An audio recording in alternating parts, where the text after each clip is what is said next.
Okay, so happy Tuesday, everyone. Thank you very much for tuning in. Welcome to GDG Cloud Edmonton Ask Me Anything sessions. My name is Wen Fei. I'm the host for today's session. And the topic for today's session is things you should know as an entrepreneur. So today we have Esmat and Leo as our guests. So Esmat was with us for the last week, a topic things you want to know to work for startups. And we are very happy to have Asma with us again this week. And I don't think we have to ask Asma to do a self introduction again. And the other guest we have today is Leo. So Leo is entrepreneur and also he's studying in PhD in innovation policies. So Leo, maybe you can give a self introduction to the audience and so that people can know you better. Cool, cool. Okay. Hi, everyone. So my name is Liv, and I'm currently doing a PhD in the Science, Technology, and Society. So PhD in SDS, and study the science policy and national innovation system. Uh, at the meantime, I'm helping the local VR and AR company doing the kick off the Chinese market. And actually, I am flying to China tomorrow early in the morning for the Quebec Minister of Quebec Entrepreneur and Innovation. We have delegation to visit Shanghai, so I'm flying to that. So that's a triple helix program. So basically, I'm working for the entrepreneur and study for innovation at the same time. Yeah. Fantastic. Thank you, Leo, for joining us. Even tomorrow, you will be taking off, going back to China. All right. So let's go straight to our questions. So these are the questions we collected from our audience. So the first question is, why are you being an entrepreneur? So Esmet, I know we touched a bit about this topic last week. So maybe you can expand a bit more. So Esmet, you can go first, I think. Yeah, for sure. So yeah, thanks for having me again, and really nice to meet you, Leo and Michael. And so for this question, I mean, I usually don't remember what I answered some time ago. I think it was last week, so I'll just do a fresh start. For me, really, it's the I've worked in companies before. I've done structured work, and and someone somewhat being confined in a structure that's already been built can be a bit anxiety inducing, or it could be a bit difficult to adjust into different systems. People do that, and it's perfectly fine, but sometimes it's difficult, and for me that was difficult. For me, I just like creating, even if it's recreating something that's already existing, but new systems, working in smaller teams and exploring. I think for startups, the biggest thing for startups, from going from a startup to becoming an established company, is the exploratory portion. It's the fact that you can delve into research and experimentation, and there are resources and time to be experimental. There's a chance, and it's okay to make mistakes. You can pull back up and do other things. And I think it's that, for me, the top thing would be being experimental and working in a small team. That's is the key for me. So that would be the biggest reason. Awesome. Thank you, Esmet. Yeah. So Leo, I know you are studying in PhD program Yeah. in innovation policies. So why did you choose to become an entrepreneur? Like Yeah. as a student at the same time. Yeah, I guess it's maybe I stay in the business school for too long, you know. So I'm kind of people person, so I would like to meet people and talk with people. So beside the knowledge we can learn from the course, so I'd like to learning by doing. So that's why I found the MeTex program. I found that's pretty cool in Canada. So that's a triple helix program that the government will organize a research team. So basically, I'm doing a research, but at the same time, helping a startup to like in this startup, I'm working as a business development to kick off the Chinese market, so that I can adopt my fresh knowledge into a real business. So I think that kind of a really cool learning process. And also, I know that Tastar has also do a lot of research and the process on the triple helix program. I think that should be the one of the way of innovator and entrepreneurs. Yeah. So Leo, so to follow up, so as a student at the same time and also as an entrepreneur, Do you find time is enough for you to manage both of them? No, no. So for the record, I commit to the government that I will spend at least 50% for the startup and 50% for study. But it turns out there are too much things in the startup side. So I have to contact with the Chinese people and have to contact with Canadian people. And we are in the VR and AR industry. It's an emerging technology. So I also have to keep up with the latest technology, not only in XR but also in AI and IoT and Industry 4.0. So this kind of beside the business school and the sociology knowledge, I have to learn a lot of real business and real market knowledge. Yeah, it's pretty hard for time management. Fantastic. Fantastic. Yeah, I wish I had this opportunity like you had when I was when I was in my PhD program, but I wasn't that lucky. Okay, so since we're having more audience, so for our audience, just so you know, you can ask questions, but I mean you can type it in the chat box, and we have three questions collected from the Google form. So we will go through these first three questions, and then after that, if you have more questions, then we will pick some of them to ask our guests. Okay. Okay. So our second question is that what are the top three things you think people should know as an entrepreneur? So this time I will let Leo you go first. Cool, cool. So I was thinking, I'm doing PhD, so I'm thinking from philosophy side. In China, we say the big three question was who you are, where did you came from, and where are you going. So I'm trying to adopt it into the entrepreneur journey and our story. That is, who you are means you have to, as an entrepreneur, really understand what's your ability and like personal and what's your character and what's your product, because the product is a service you offer to the market. So you have to what kind of product or service you can do.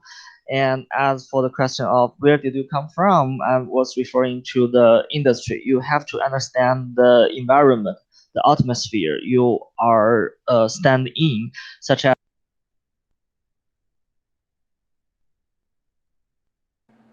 Oh, Leo, you are on mute right now. cool, cool. Okay. So, I mean, the second point is you have to understand the environment. Every entrepreneur is trying to find a niche market, like in the ecosystem. If you're trying to find a niche market, you have to first understand the whole ecosystem, and then you can pinpoint a niche market. So you have to understand who is related with your business, who is your upper supporter, and who's your buyer, who's your seller. And then the third question is, where are you going? That means what is the maybe not the end story, but the longer sustainable goal of your entrepreneurship. In most startup, they didn't think about in the early stage, but I will recommend them start to think about it. Whether you want to go in for IPO or you want to emerge in another company or acquired by a super giant company, that totally different roadmap. Such as recently, yesterday, I was meeting with a social network startup doing the local information distributing.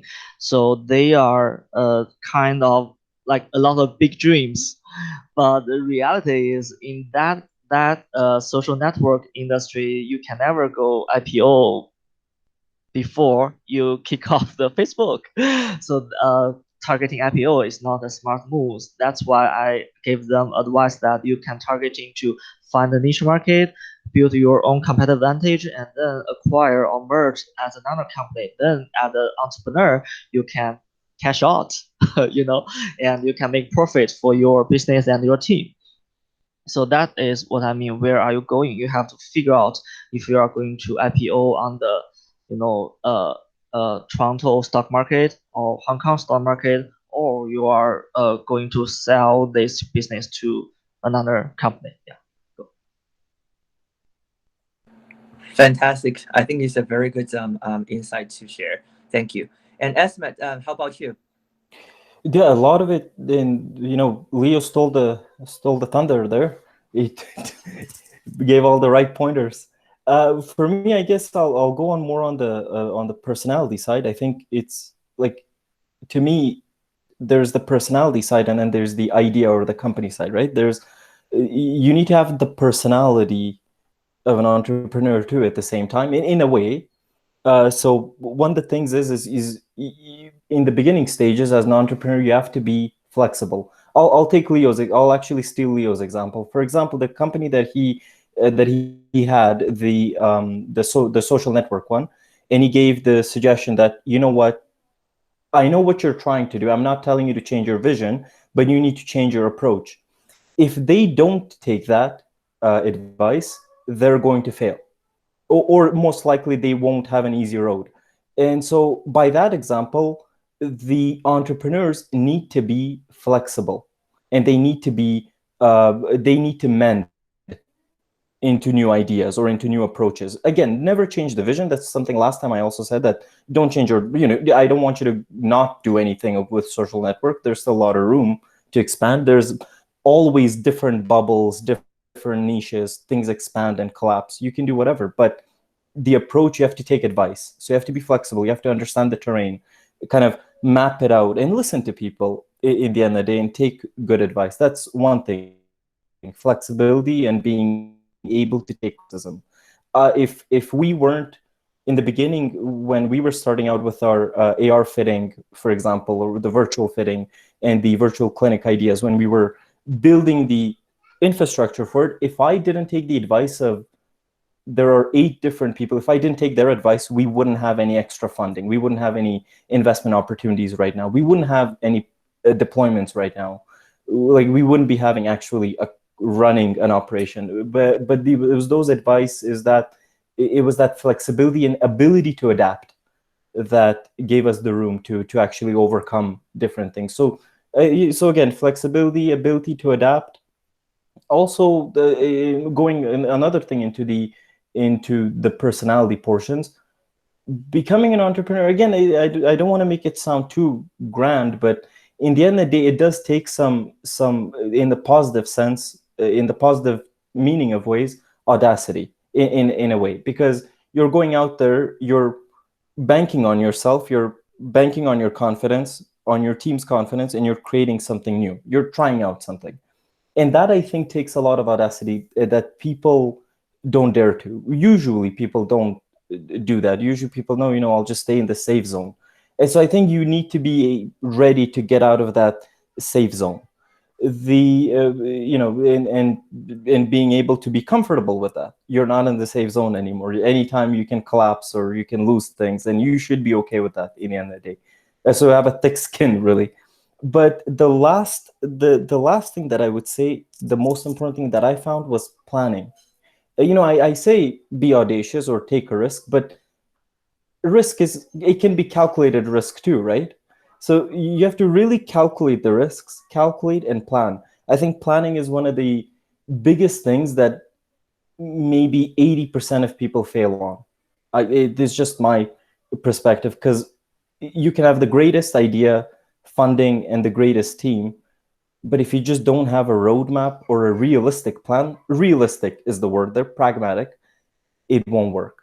So having a pragmatic plan with the resources at hand. I mean, we started out literally with 2 people in a fast food restaurant talking about an idea, but laying out a realistic plan gets you to the next steps. But when you have these grand dreams or visions but no plan, it's like, you know where to go, but you don't have a road anymore to go on. But yeah, that's what I think. Yeah, thank you, Esma, for sharing your insight. I totally agree. I can very much relate to the first point you just mentioned. Because I remember when I was meeting, all those entrepreneurs, I always told them that be ready to pivot, right? So being flexible is very important, because the market and the climate is always changing, is dynamic. So Yeah. you never know, right? So just be ready to pivot. That's very important. And on top of that, I think the knowledge about the local, startup community and what kind of supports will be very important for entrepreneurs as well, right?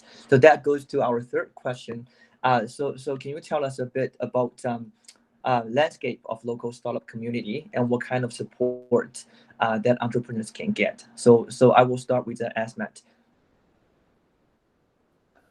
Uh, so I'll answer this one to the best of my capability, because I've received support from structured organizations like actually like Tustar and let's say Tech Edmonton or Alberta Innovates, but I've also received enormous support from not organizations but from just the in the landscape. You meet people, you have different people, you click in and you work together. So I'll give a bit of both examples.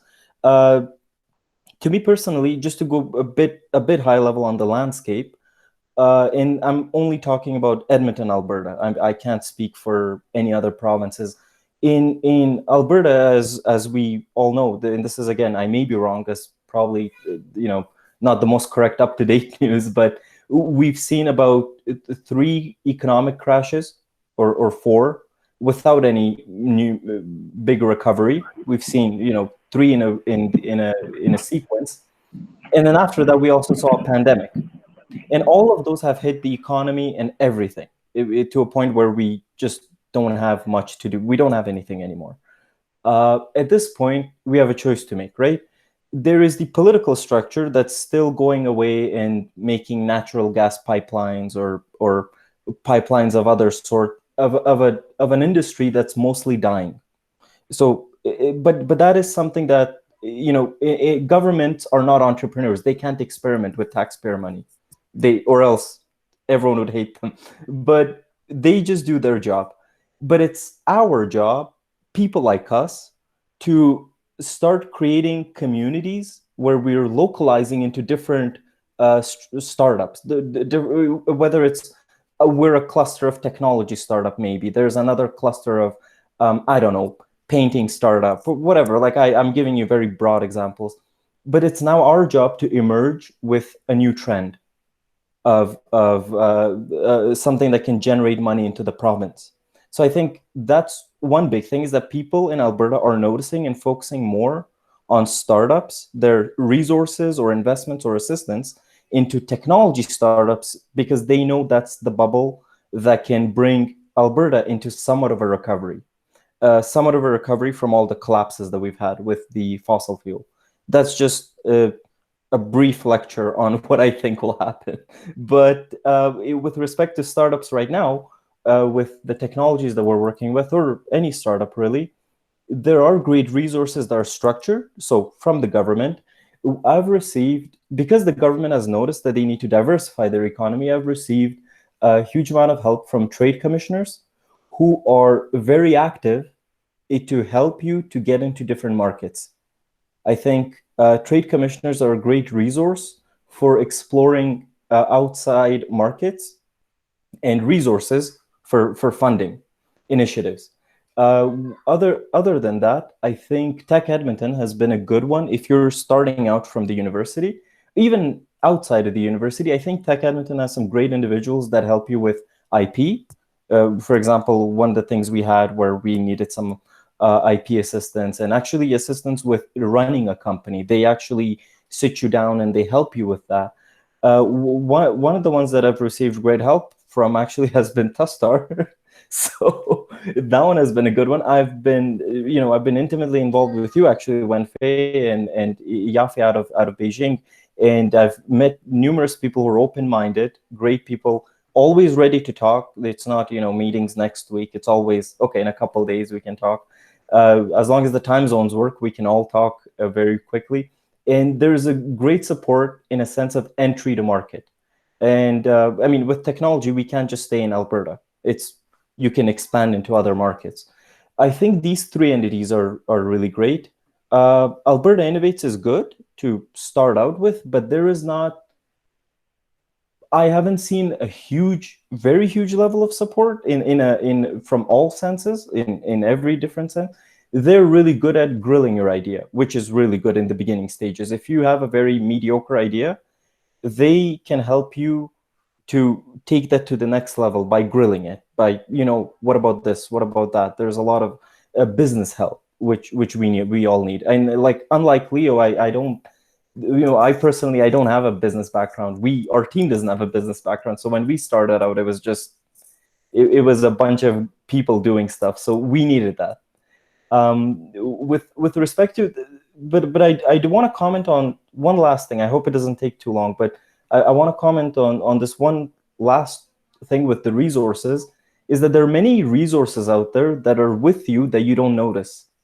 For example, professors, your colleagues from past work.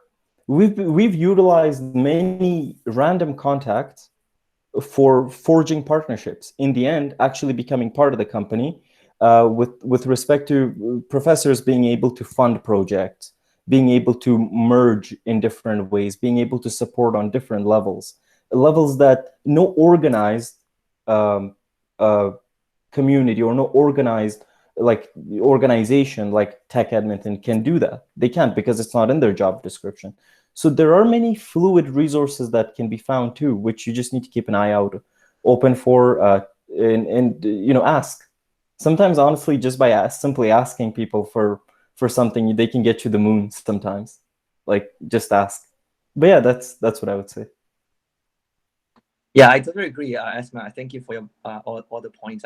I think ask, that's a very important tip to entrepreneurs. I still remember when I first joined the startup community. I was totally new, and I only had the background in research in nanofabrication, so I didn't have a formal business background. But I mean, what I found is exactly the same. Like, the community is very welcoming, is very supportive, and just ask, you can get very good resources and support from people in this community, and that's really making you feel very good. Okay, so Leo, so hopefully we can also talk about a bit the landscape in Yeah. Montreal, right? Yeah. Yeah, cool. Okay. So I can share something I just recently studied on, that is the science policy and national innovation system.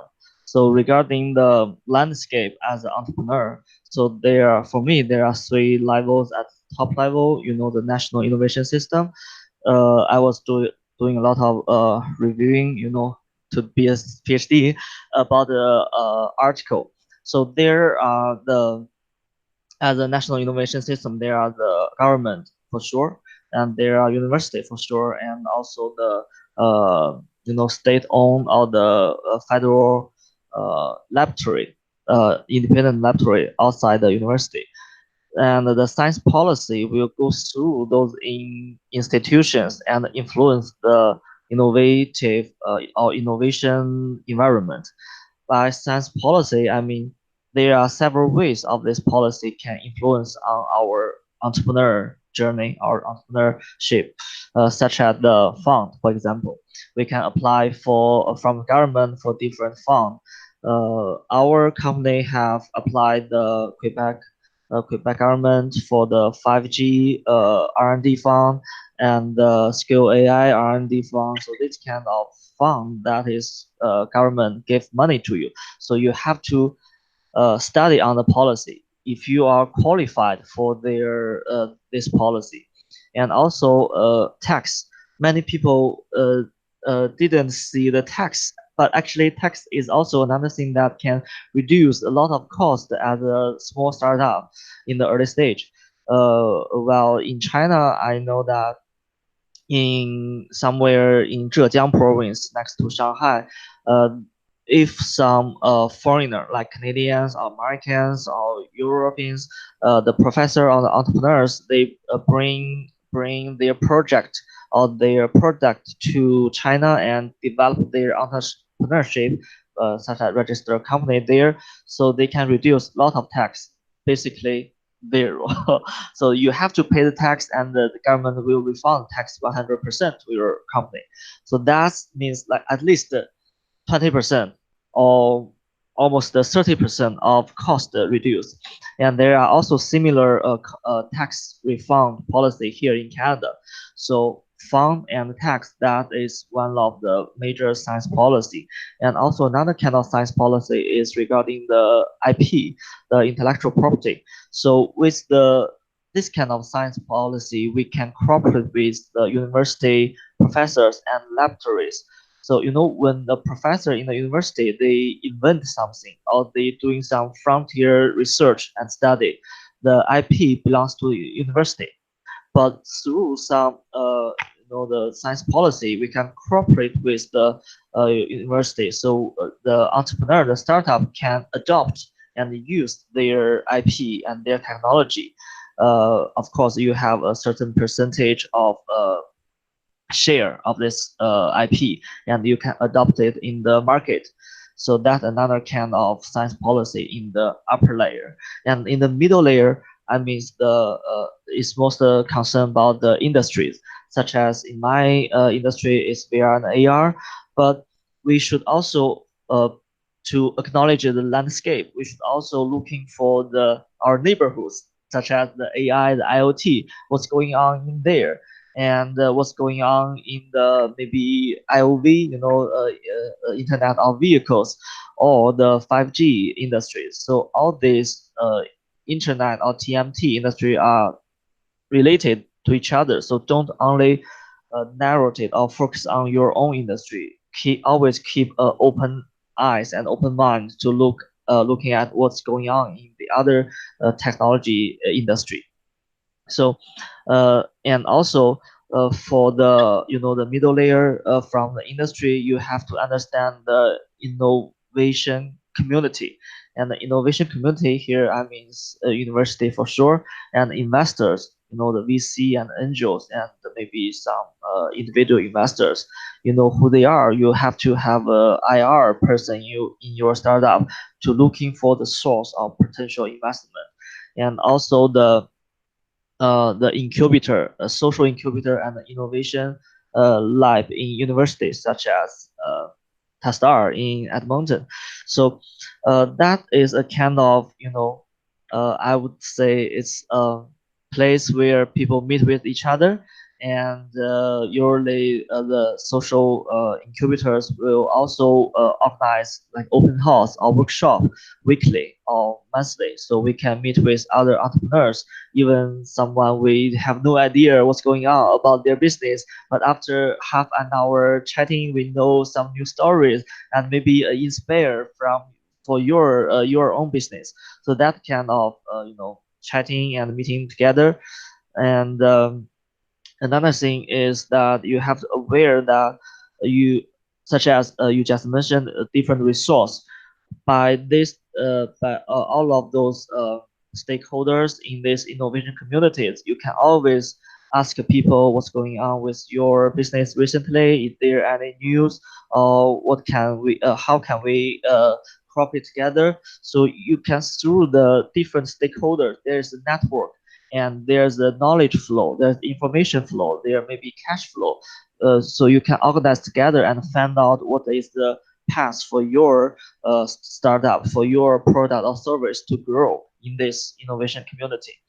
And the lower level, I mean, in the city, where's your actually neighborhood, such as in Montreal, we are opening an office just for 5 person, and in Quebec City we have 20 person.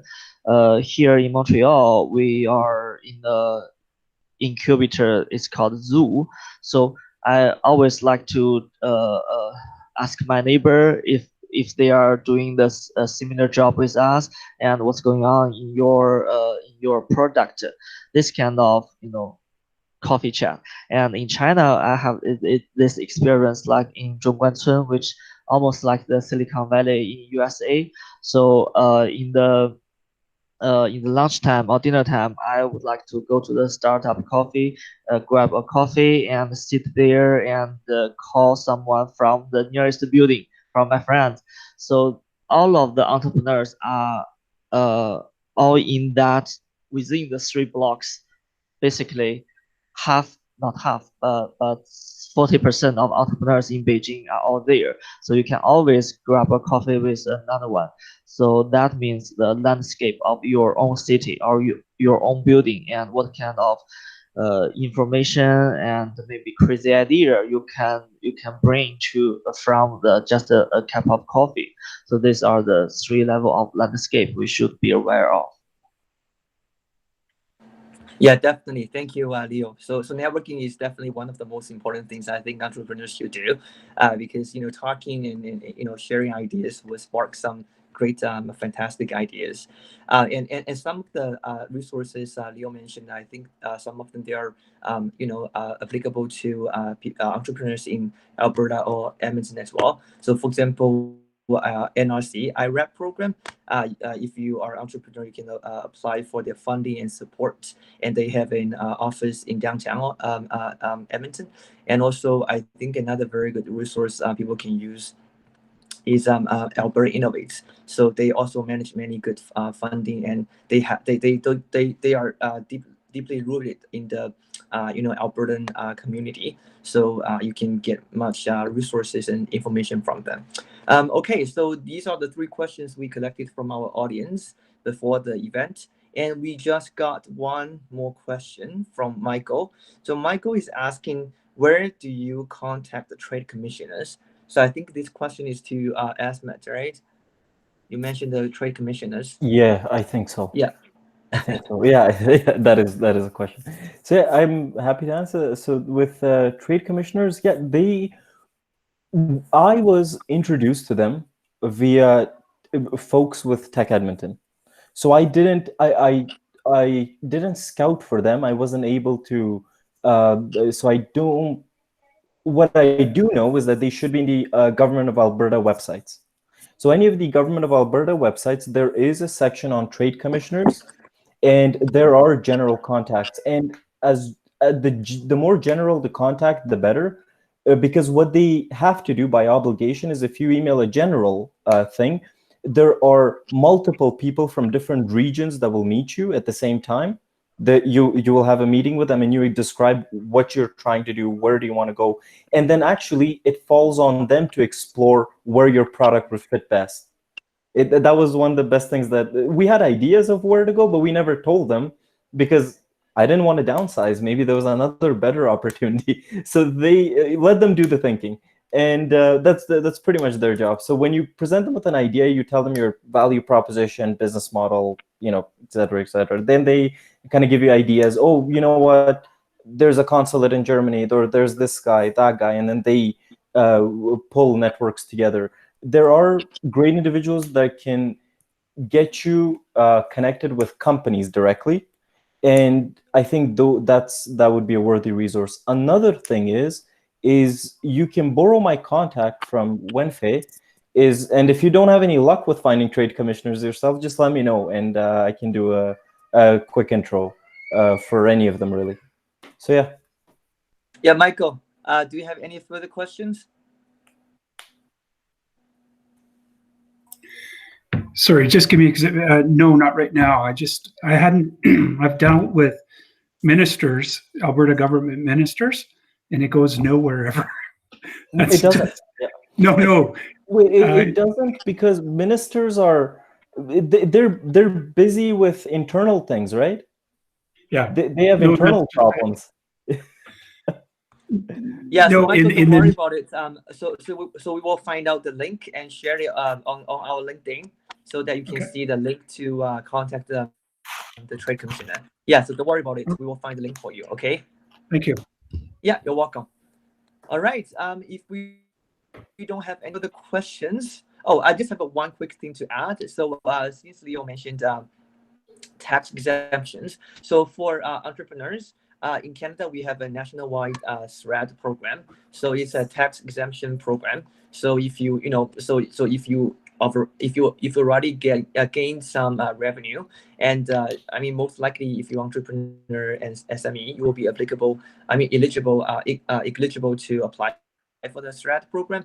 So it's also a very good resource you can look up online. Okay, so if that's all the questions we have for today, that's it. Thank you very much all for coming and joining us. And Leo, so hopefully you will make some friends in China and have a safe Yeah. trip tomorrow. Yeah. Cool. All Yeah. right. Thank you very much, everyone, again. So see you next week. Take care. Yeah. Yeah. Bye-bye. See ya. See ya. Bye bye. Bye. Take care. Bye.